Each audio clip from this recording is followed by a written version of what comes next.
Hello, everyone. Welcome to all our new Petrels, Convocation 2020. We're so excited to be here. I'm particularly excited to be here. As many of you know, I begin my presidency with many of you. So in some ways, I suppose I'm also a freshman. Of course, these are strange times we're living in, strange times indeed. That said, if you're part of the Oglethorpe community, we know you have resilience and we know we will get through this together. It is our collective resilience that is one of the things that makes Oglethorpe so special and is what will carry us all through these most challenging times. Trust me, you can do it. And whatever you do, please do never feel like you're alone. We are here, the faculty and staff are here to support you and help you along the way. A liberal arts education is a special type of education, and not many have the privilege of accessing it. You're going to learn how to think and write more critically and develop interpersonal skills that will carry you throughout your life.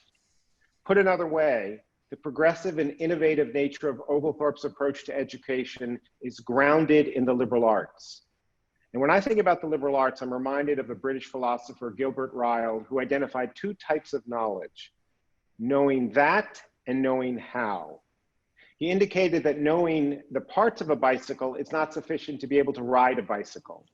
Rather, for example, a child learns to ride a bicycle by balancing herself on two wheels, moving around obstacles, and occasionally falling off and trying again. Knowing the parts of a bicycle is knowing that. Riding the bicycle is knowing how. Oglethorpe helps students learn to know how. It is the great gift that our faculty offer. I wish you the best as we begin the new year, and I look forward to meeting all of you at some point in the future. And at this point, I'm going to turn the program over to Professor Lynn Gieger for words of wisdom and advice. Good afternoon, everybody. I'm Dr. Lynn Gieger, Professor of Mathematics. Welcome to Oglethorpe University. We are so glad to have you here as part of our community. I was asked to offer some words of advice to the incoming class, and I'll try. But one thing I've learned in my years as a professor is that students don't always hear what you expect them to hear. For example, I had a former student tell me that the most important thing she ever heard me say was how happy I was to have a short commute. A whole semester of statistics, and the most important thing she remembers me saying was an offhand comment about drive time. I taught her as a freshman, and she told me this at graduation. Clearly this stuck with her, but why? I'll really never know, because I'll never really know what was going on in her mind at the time that I made this off-the-cuff comment. Insight can strike when you least expect it, but only the person experiencing the insight can tell you exactly when and how that happened.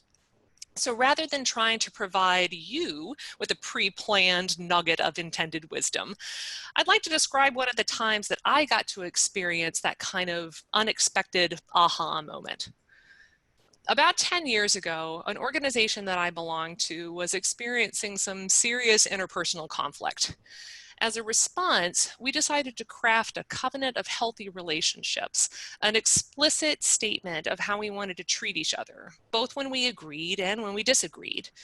It was written by a committee, so it was pretty long, but the three words that jumped off the page as I was reading the final version were this: assume good intentions. I was just stopped in my tracks by the simplicity and the clarity of those three words. I mean, of course, assume good intentions. And yet I was pretty sure that I was not doing this. Why did that person cut in front of me just before the highway exit? Because they're a jerk. So why did my friend not call me? They must be mad at me or find me boring. Why did my kid unload the dishwasher? It's only because I nagged them enough about it. Yeah, I was not assuming good intentions. And if I was going to start assuming good intentions, I was going to need to completely shift my way of thinking, which is no easy task. But those three words, assume good intentions, kept coming back to me over and over again. So I felt compelled to try it. So why did that person cut in front of me just before the highway exit? Oh, they have an out-of-town car tag. They probably don't know this area. Why did my friend not call me? I don't know. I wonder if she's okay. I should call her. Why did my kid unload the dishwasher? Because they're contributing to the family. Yay. I could feel the weight of so many tiny resentments just lifting off my shoulders. This was life-changing. Again, shifting one's perspective is really hard work, and it's been 10 years now, and I still have to work at it. After all, not everyone's intentions are actually good, so it can be really difficult to start from the position that others' intentions are good. It's also hard for me to take this position during times of stress. Just the other day, I was at the grocery store, which is a pretty stressful activity under current circumstances. And the man in front of me was taking forever to check out. I mean, he was putting his groceries in 3 separate piles and paid with 3 separate credit cards. Why would he do that? Oh, he's probably getting groceries for a neighbor or a family member who can't go to the store themselves. Good intentions. So, were those important words of advice for you? Will you remember anything that I've said 5 minutes after I'm done? Maybe, maybe not. Remember, though, that the purpose of this little speech was not to give specific words of wisdom. What strikes you as wise is up to you. The best you can do is always listen, because you never know when that insight will come your way. Maybe it will be during a class discussion, or a remote yoga class, or an alumni panel, or during your very short commute. Again, to the incoming class of fall 2020, I wish you a hearty welcome, and I can't wait to hear your most significant memories at your graduation. And now it's my pleasure to introduce Taylor Roberts, class of 2021, and president of the Oglethorpe Student Government Association. Thank you, Dr. Gieger. Hello, class of 2024. My name is Taylor Roberts, and I'm the president of the Student Government Association. Welcome to a new and exciting chapter in each of your lives. Over the last few months, you have all become Petrels, filled with a sense of pride for Oglethorpe University and the future accomplishments you'll achieve during your time here. These last few months have also presented insurmountable changes and difficulties and may have challenged you in ways previously unimaginable. But through strength and persistence, you've made it here to the beginning of a new and epic experience. A mentor of mine once said, "The beginning is the most important part of the work." And I'm reminded of that here as I speak to you on what it means to lead with honor. At the beginning of your time at Oglethorpe, it is more important than ever to be people of integrity and compassion, people intent on making a difference. Your time at this university will incite your best values and virtues, cultivate and challenge you, and with every decision you make, prepare you for lives full of potential and possibilities. Making the most of your Oglethorpe experience requires beginning with honor. In other words, an early emphasis on striving for excellence through repeated and determined action. To begin with honor is to first respect yourselves and others. It is to recognize the power you have as an individual and your responsibility when wielding it. Being an honorable person means that you listen, make efforts to understand others, and recognize the value and weight of your words and actions. Honorable people let equity guide their decision-making and are fierce protectors of the golden rule, striving to rectify injustices where they see them. Secondly, beginning with honor is to live for the future. Having respect for yourself is to respect your time and capabilities, identifying the traits and values that in time will no longer serve you. The present moment is the only moment you have control over right now, and planning and strategizing those future moments don't remove you from the current one, but get you closer to your goals, establishing the future as a time and space of quality and growth. Lastly, beginning with honor is to be an involved community member. The first and most important reason to be an involved community member is that you are essential. As members of Oglethorpe's biggest class yet, each of you are essential in making Oglethorpe an even better place and molding it to you and your peers' needs, as well as the needs of future Petrels to come. Every club you become a leader of, every initiative you inspire, has the capacity to change Oglethorpe for the better. Be an involved community member to learn more about this institution, your fellow Petrels, and yourself, and to create memories and educational experiences that will enhance both your present and your future. So begin with honor and join a club that you learned about at the Student Activities Fair. Treat others with dignity and respect. Do your core reading, the entire thing.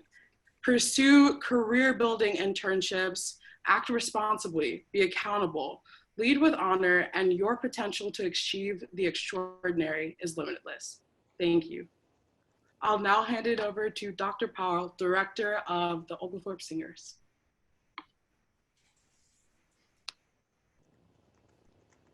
Thanks, Taylor. In the spring, the OU Singers were really engaged in performing and rehearsing one of the big major works of our, really the liberal arts canon, the Mozart Requiem. And it was Mozart's last piece.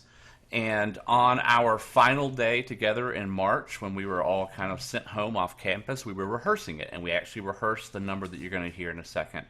As a way to salvage what was a lengthy rehearsal process already and to try to produce something that would be a lasting memory of our semester together, the choir worked to record themselves singing their own part over the course of a couple of weeks, and we then, some students in the choir and I, edited the audio and put the video together into a video to create what's called a virtual choir. And it's a very short movement from the Mozart Requiem called the Dies Irae. It's probably one of the most famous of the movements from that famous piece. And so, because we are committed to the ability to not only study great literature, but to perform it and to present it and to continue to live with it, we humbly introduced the Mozart Requiem from last spring from the 2019-2020 Oglethorpe University Singers.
Thanks, Tim. What a beautiful piece. I would like all of you to pledge to come to one of our concerts when we are all able. Good afternoon. I'm Glenn Sharfman. I'm Oglethorpe's Provost. And on behalf of the faculty, I want to welcome all of our first-year students and welcome back our upperclassmen. We're excited you're here. And despite the circumstances, we know it will be a great, albeit a different kind of year.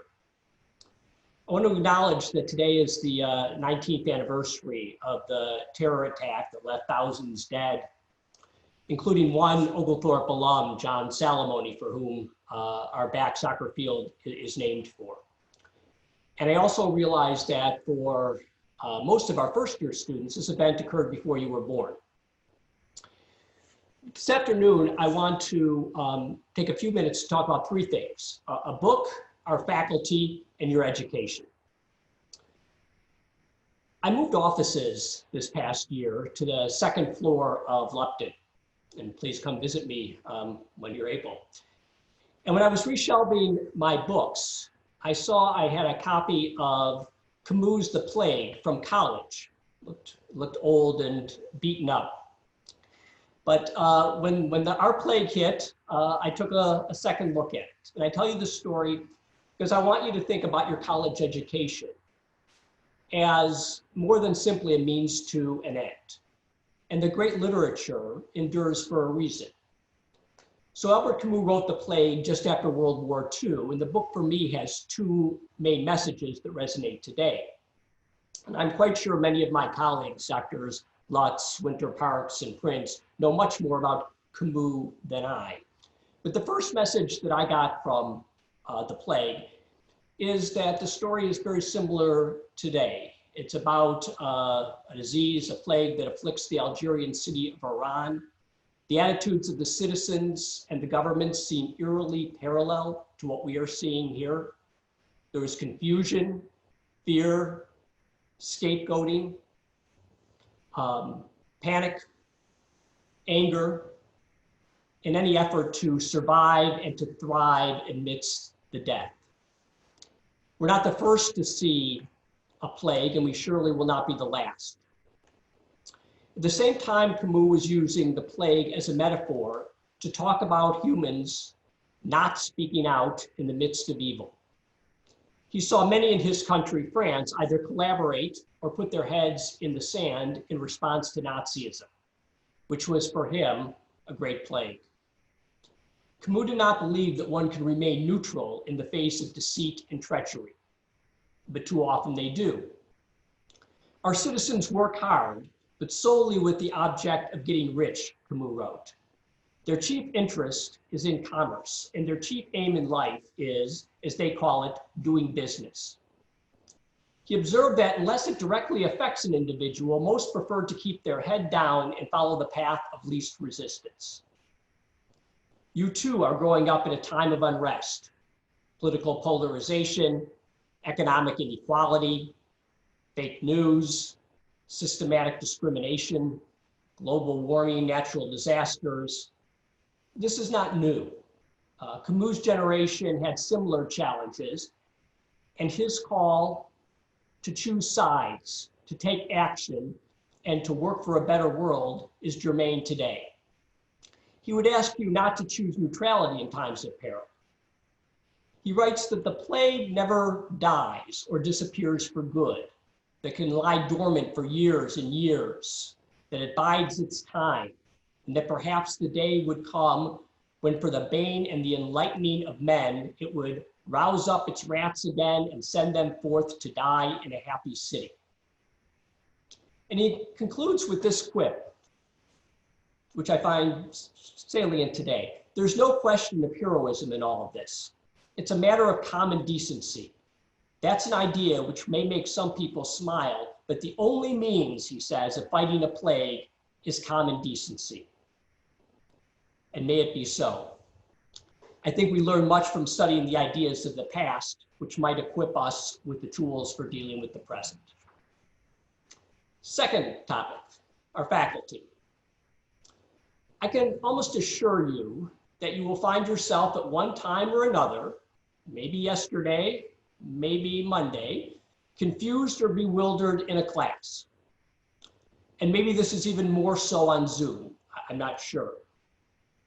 I'm not going to predict, but my guess is that everyone's not going to be able to understand Plato's Republic or the Epic of Gilgamesh the first time through.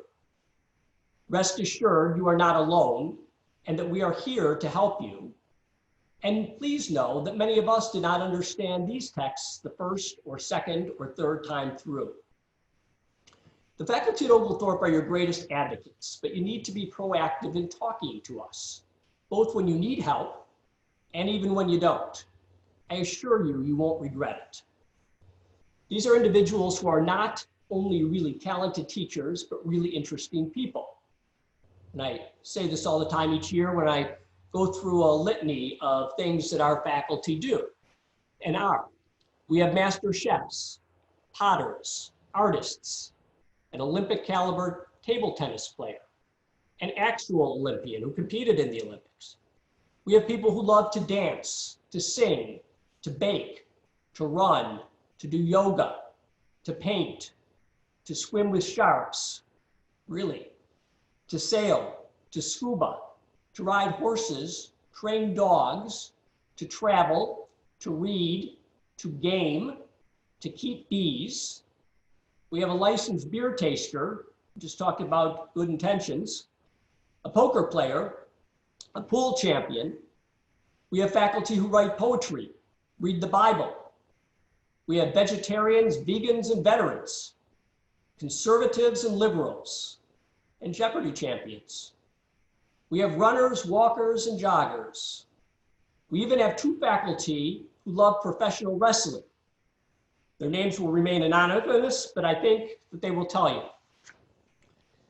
Some of us are parents, others also grandparents. And based upon what I've learned since the pandemic, nearly everyone has a pet. My point in this is to let you know that in addition to teaching, we have lives, we're real people. When you come to our offices, see us on campus, or correspond via Zoom, you don't have to feel like you have to ask the right question. You don't have to know all the answers. You don't even have to know the right questions. Just ask us about our dogs. And while your faculty have different talents and different hobbies, they have in common that they are all superb teachers. They are here because they thrive when you thrive. They care whether you get it. They strive to engage you in class, and they're going to support you throughout your careers and lives. They're going to rejoice in your successes and commiserate when life does not go so well. You are lucky to have them. Lastly, your education. I want you to be open to new ideas, to change, and to trying something that's new. And I fully know none of us like to do that.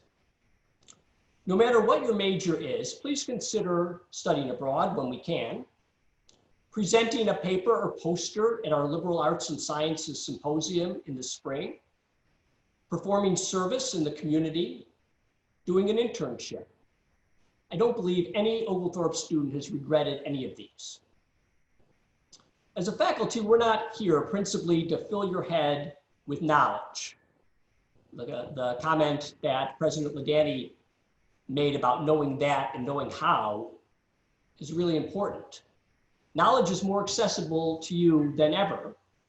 Our job is to help you evaluate the knowledge and helping you make sense of it, sorting through the complexities, separating the fact from crap, and to ignite your passions to learn. This is your opportunity in these next years to discover something that you might want to pursue after college.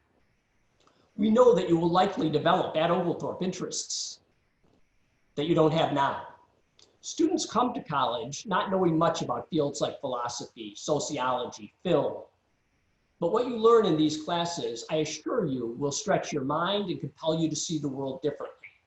This is not only cool, but it also correlates to success. Many, if not most, leaders of businesses studied and study areas other than business. It's my mantra that all students should be familiar with business and personal finance when they leave, and also well-versed with some of the great thinkers and writers of the past and present. Bill Gates said recently that he left Harvard with no real awareness of the awful inequities of the world, the appalling disparities of health and wealth and opportunity that condemn millions of people to live in despair. I do not want any Oglethorpe graduate to make that statement. You might find here that areas you've learned about in high school, biology, history, psychology, are taught and learned differently at Oglethorpe, and I encourage you to give them a second look. I think if you look at successful people in whatever profession, you'll see that they are really good at seeing issues or problems from multiple sides, not just a perspective they came in with. They're almost always well-versed in more than just their field. The perspectives that I received in courses that had nothing to do with my major now help me all the time. This is, I think, a huge advantage to our core program. Most people don't select Oglethorpe because of our core, though that would be a good reason. All colleges have a general education program because we want you to be graduated knowing not just about your discipline. We want you to be broadly educated. We know that you will likely change jobs and careers multiple times. We know that all majors lead to a variety of options. And we also know that ultimately your professional and your personal success will come from knowing much more than biology, business, psychology. We're going to provide you the tools to succeed in your job, the ability to communicate well, understand how to analyze data, afford you leadership opportunities where you can learn to move your organization forward, and hopefully you'll have an internship where you will experience the ins and outs of the workplace. One of the premises of R4 is it's interdisciplinary, like life. Another is it wrestles with big questions, things like personal journeys in narratives, how people create society and human nature so that they can live with one another, how we create narratives of the past in Core 300. When you think of our country, for example, what story or narrative do you think of? Is it a positive one? Is it progressive? Is it negative and discriminatory? Is it nuanced? Can one be a patriot and also critical of one's country? The answer to these questions determines then how you see the present and the future. In music and culture, you'll be asked to talk about why the music you like is relevant. And you may listen to music you have not heard.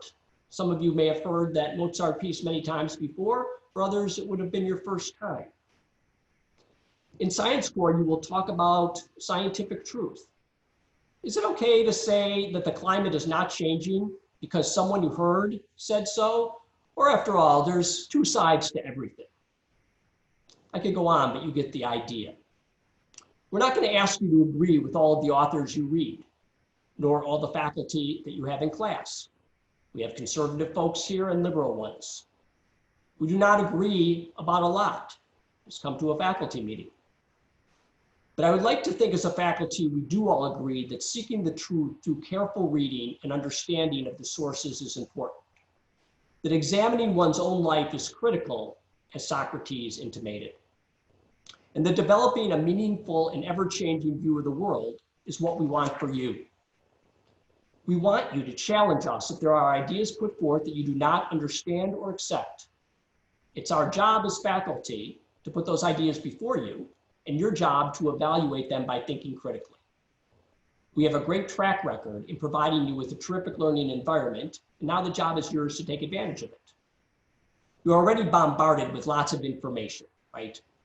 How do you decide what's valid and what's not? How do you choose whom to vote for or volunteer for in the election of 2020, some 50-some days away? Which Irae are you going to open? How are you going to help create a more equal society? Who's going to cure cancer? It's very difficult today to have a civil conversation about what's going on, in part because different sides hold their own opinions that are sometimes disguised as facts. So as you enter your first year at college, here are a couple things why I think OU is really valuable. In all of your classes, especially your core classes, but all of your classes, you're going to learn to sift through ideas, analyze them, and craft arguments based on evidence. Just because the content may not directly relate to what you think you will be doing does not mean the skills that you are building aren't valuable. Second, you will no doubt run into people at Oglethorpe who believe differently than you do. I hope that's the case. But try to withhold judgment and seek first to understand. Or, as Professor Gieger said, assume good intentions. If you really want to persuade someone, then you can't belittle their ideas. It seems that we spend our lives, especially those of us in academia, searching for truths. But the reality is that in an institution like ours, you're going to run across some people and a few ideas that you are either unfamiliar with or with which at this point in time you disagree with, and that's okay. There may even be some ideas that offend you. And while I apologize for hurt feelings, we as a faculty aren't doing our job if we don't put ideas before you that you might find objectionable. These ideas might come from authors, speakers on campus, your colleagues, faculty, maybe the media. I know that I now believe things I did not believe when I was your age. I think people can change, and they do change, And part of our job is to put ideas in front of you so that you can make that decision. Next week, we're going to have a speaker on campus, not on campus, on Zoom, for Constitution Day, who will talk about, and the title of the talk is An Agreement with Hell, Slavery, Abolitionists, and the United States Constitution. I encourage you to zoom in, to think about what the speaker is saying, to ask questions, if not to the speaker directly, then to your faculty or to your colleagues. The more you do that, the more you'll learn. Third, don't let hurtful comments or actions pass. Try as best you can to pay attention to the news. Right? And I know this is hard, but we'll tell you that as students at Oglethorpe, you get a free subscription to the New York Times and to the Wall Street Journal. Read them both. It's easy to get cynical today, but I'm mindful of the famous Margaret Mead quote that she says that never doubt that a small group of thoughtful, committed citizens can change the world. Indeed, is the only thing that ever has. I think the best way to characterize a liberal arts school like Oglethorpe is to use Voltaire's words, who you may read in Core 302. Cherish those who seek the truth, but beware of those who find it. The idea of an excellent liberal arts education is to prepare you for the unscripted problems, to make you ready for a world where change is constant, complexity is a reality, and diversity is a given. As Eric Hofer, a prominent American author, wrote some years ago, in times of change, the learners will inherit the earth, while the learned will find themselves fully prepared for a world that no longer exists.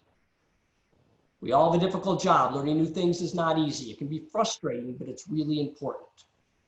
As you've all been told countless times, you're going to enter a world where jobs, companies, and industries don't last forever, and technology is reproducing at an unparalleled rate. You really have no idea what career you will work in 5, much less 10, 15, or 20 years. What we're going to do at Oglethorpe for you is instill transferable skills, reading, writing, speaking, quantitative literacy, and a solid work ethic. If you have these, you will succeed everywhere, and there is no better place to begin. A wise person once told me that a liberal arts education, if it's any good, will teach you not just how to make money, but how to spend it. We want you to make a life, make a living, and make a difference. I wish for all of you the best for a wonderful school year and cannot wait to see what you can do both in and out of the class. Frankly, I can't wait to just see you, but I can't wait to see what you can do both in and out of the classroom. And I'm going to leave you with a quote by a theologian, Friedrich Buchner, who said, "Vocation is the place where our deep gladness meets the world's deep need. And as you strive to make a difference and find your vocation, I hope you can begin your quest right here and right now." So thank you. And I will turn this over to Talia and Jimmy, who are going to talk to you a little bit about what Taylor mentioned, which is honor. Talia and Jimmy. Thank you, Dr. Sharfman. My name is Jimmy Creamer, and I'm a senior biology major and chemistry minor at Oglethorpe, and I will be serving my second year on the Honor Council.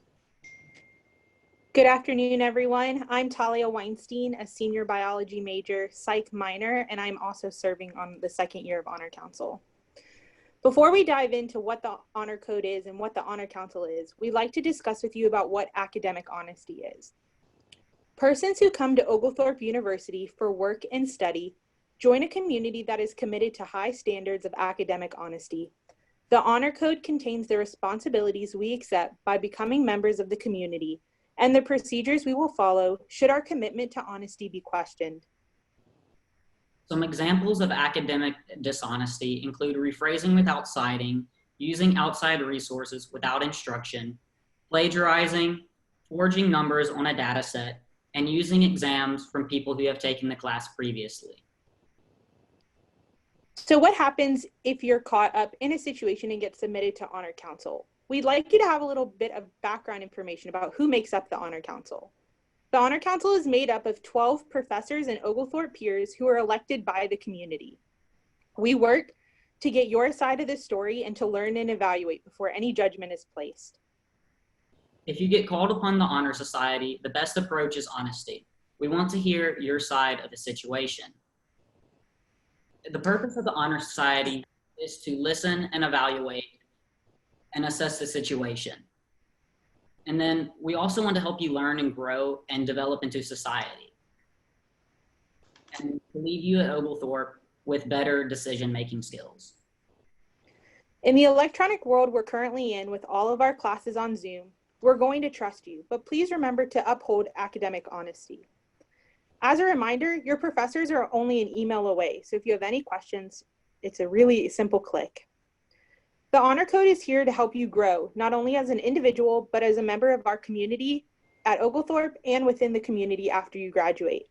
If you'd like any more information on the Honor Code, you can see the University Bulletin, as well as every syllabi from all of your classes have excerpts from it. A long-standing tradition at Convocation is for the freshman class to sign the Honor Code. At this time, we invite you all to sign the Honor Code as it pops up on your screen. Thank you. Thank you for affirming that. I think that's an important part of being a member of Oglethorpe's community. And thank you, Talia and Jimmy, for explaining a little bit about how the process works. I think that's really important for people to know, and to know that we're here for you. We're here to help you. And don't hesitate to ask any questions if you're ever confused about citing sources or if something's okay or not. Finally, I'd like to turn it back over to Dr. Powell, who, if we were in person, would have us do this in a participatory way, which is he would help us learn and sing our alma mater. But in the absence of that, he is going to play the alma mater with our choir singing it. Yes, thank you, Dr. Sharfman. We are, like everyone else, dealing with this new environment of remote learning, and for musicians, it's even more difficult to try to get people together. So you will be glad to know that Oglethorpe is really at the cutting edge of the technological spectrum, and we have been working all summer long with some of the leaders in the field to not only make possible remote rehearsal with our students, but to become national leaders at that. And so this week, our brand new Petrels here at Oglethorpe join with our former students, or current students, excuse me, to perform the alma mater virtually. So you'll get the first shot at some of the faces of our new Oglethorpe University singers as they perform the alma mater and the OU fight song. Oh, dear alma mater, to you we sing our praise. Your grace, stone and mortar, give strength for the coming days. Then like the Petrel feeds near the ocean, we'll rise through wind and rain. Yes, O Lord, you're here to remind us, next is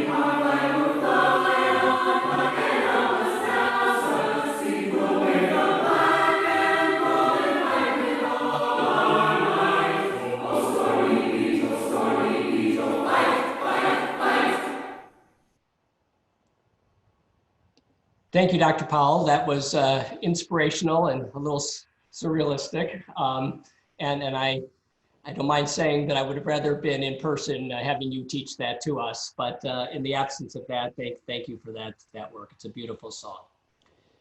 That concludes our program today, and we hope you found it meaningful and inspirational. We wish you all a good and very healthy new year.